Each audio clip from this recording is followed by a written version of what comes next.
Welcome to a bit of poetry, a bit of prose.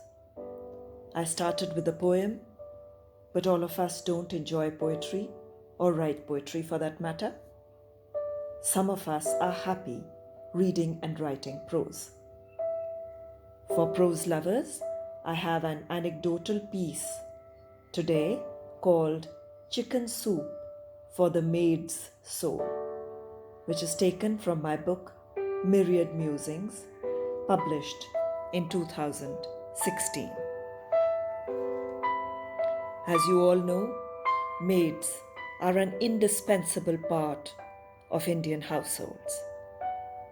When a maid leaves, the mother of all domestic crises erupts. So Indian women have become pretty adept at ensuring how to keep a maid so that the streamlined domestic machinery moves on well-oiled hinges. This piece is an ironic comment on the lengths to which a woman goes to keep her maid happy. So let's read this short but interesting anecdotal piece. One bleak December morning, I found her on my doorstep, offering unsolicited services as a cook. She was draped in a black nylon sari with a scarlet pattern.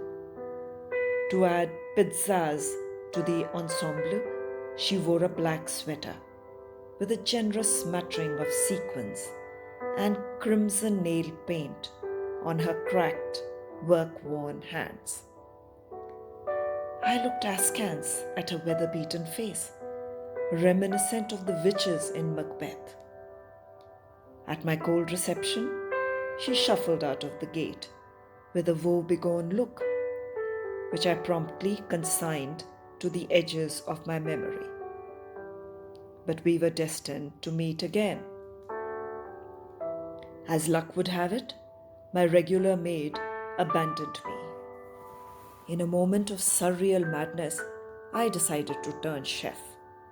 After all, I could cook with greater panache than an illiterate maid. Or so I thought. And I did, for all of 3 days. After that, I started calling up friends and foes, pleading for a maid. As my desperation spiraled, I began to stop any maid look-alike on the road and inquire about her cooking skills. That earned me plenty of quelling looks, but who cared?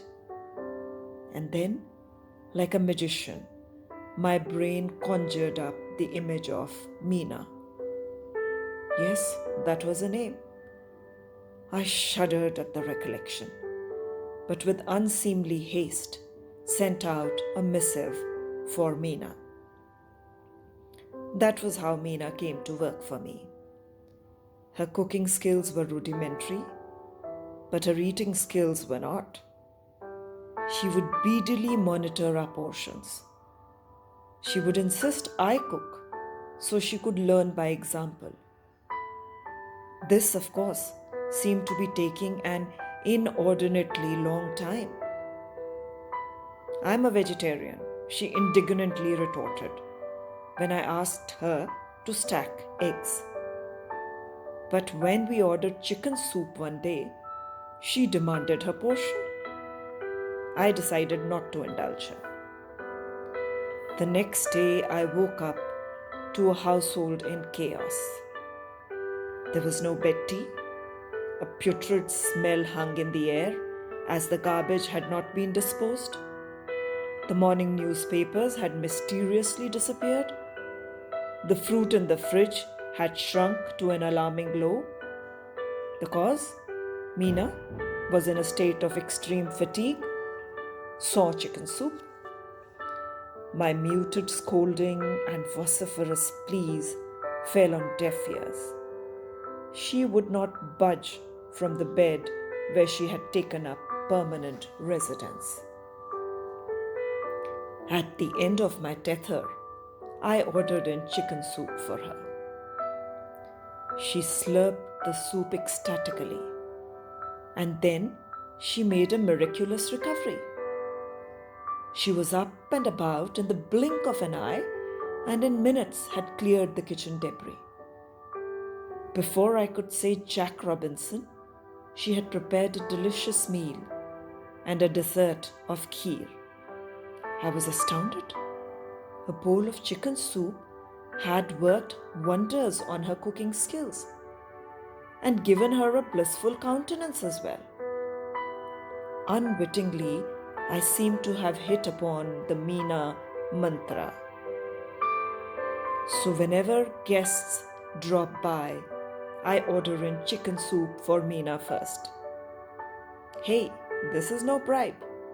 It is simply chicken soup for the maid's soul. So this is how this interesting little anecdote ended. Hope you liked this little piece that I read out for you today.